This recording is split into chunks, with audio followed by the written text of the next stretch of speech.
আসসালামু আলাইকুম। প্রবাহ নিউজ টিভির সকালের সংবাদে আপনাদের স্বাগতম। সাথে আছি আমি তানজিলা ইসলাম। আমরা একটা তথ্যের ভিত্তিতে এখানে এসেছিলাম, যেখানে উইদাউট পারমিশন এখানে মাটি কাটা হচ্ছে এবং বাণিজ্যিকভাবে মাটিটা বাইরেও যাচ্ছে।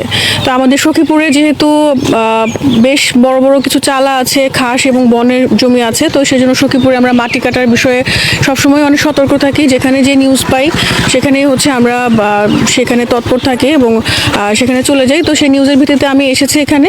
তো আমাদের বালুমহল এবং মাটি ব্যবস্থাপনা আইন 2010 সালে যেটা ছিল সেটা 2023 সালে সংশোধন করা হয়েছে এবং সংশোধনের পরে বালুমহল মাটি ব্যবস্থাপনা আইনে বলা আছে যে রেকর্ডীয় সম্পত্তিও যদি হয়, যেটা অনেকে ভুল ধারণা আছে যে রেকর্ডীয় সম্পত্তি হয়তো পারমিশন নিতে হবে না, কিন্তু রেকর্ডীয় সম্পত্তি হলেও সেটাকে পারমিশন নিতে হবে, সেটা সরকারের নির্দেশনা আছে। এবং আমাদের 2026 সালের নভেম্বরে একটা বিধিমালা এসেছে এবং সেখানে সুস্পষ্টভাবে ওই আইনটা কিভাবে এক্সিকিউট হবে সেই বিষয়ে বলা আছে এবং সেখানে বলা আছে যে উপজেলা নির্বাহী অফিসার তার কাছে আবেদন করতে হবে, সেটা আমার রেকর্ডীয় জমি হোক না কেন বা যেখানেই আমি করি না কেন। আমাদের সখীপুরে যে কোনো কারো প্রয়োজন হতেই পারে, যে আমি হয়তো বাড়ি করব, আমি হয়তো আমার পুকুরটাকে একটু সংস্কারের প্রয়োজন আছে, এগুলো পারমিটেড, এগুলো গভর্নমেন্ট পারমিট করেছে, কিন্তু এটা উপজেলা নির্বাহী অফিসারের কাছে অনুমতি নিতে হবে।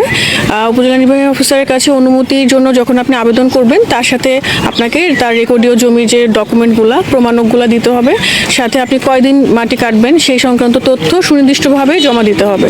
সেটার ভিত্তিতে আইনে বলা আছে যেটা যে উপজেলা নির্বাহী অফিসার স্যার নিজে আসবেন অথবা একজন অফিসারকে বা তার পক্ষে কাউকে নিয়োজিত করবেন, যিনি এসে সরেজমিনে দেখবেন যে এটা আসলেও রেকর্ডীয় জমি কিনা, খাস কিনা, বন কিনা, সেই সংক্রান্ত একটা তদন্ত প্রতিবেদন দিলে 7 দিনের মধ্যে স্যার সেটা রিপ্লাই দিবেন যে হ্যাঁ করা যাবে কি যাবে না।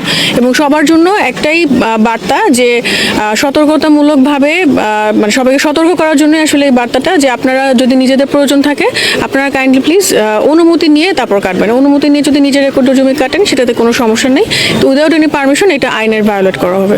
Thank you. আজকে যে এখানে কি হলো সেখানে আপনারা কি কার্যক্রম নিলেন? এখানে আমরা যেটা জানতে পেরেছিলাম, এখানে একজন ইউপি সদস্য, উনার এখানে 18টা পুকুর, তো উনি 18টা পুকুর সংস্কার করবেন। তো এখানে আমি এসে সরেজমিনে পেয়েছি একটা ভেকু দিয়ে মাটি কাটা হচ্ছিল, কিন্তু উনি পারমিশন নেন নাই। এবং এখানে আমি তথ্য পেয়েছিলাম যে বাইরেও মাটি যাচ্ছে, এরকম সম্ভাবনা ছিল যে বাইরেও মাটি যাচ্ছে। তো সে কারণে আমি এসে দেখেছি, সরেজমিনে পেয়ে আমি ওনাকে বালমহল এবং মাটি ব্যবস্থাপনা আইনে ওনাকে 50,000 টাকা জরিমানা করা হচ্ছে সতর্কতামূলকভাবে, যেহেতু উনি পরবর্তীতে আরও কাটবেন, যেটা ওনার জন্য একটা লার্নিং যেতে হয়। এবং ওনাকে বলা হয়েছে উনি পারমিশন নিয়ে পরবর্তীতে কার্যক্রম করবেন এবং পারমিশনের আগ পর্যন্ত ওনার কার্যক্রম এখন স্থগিত রাখা হয়েছে।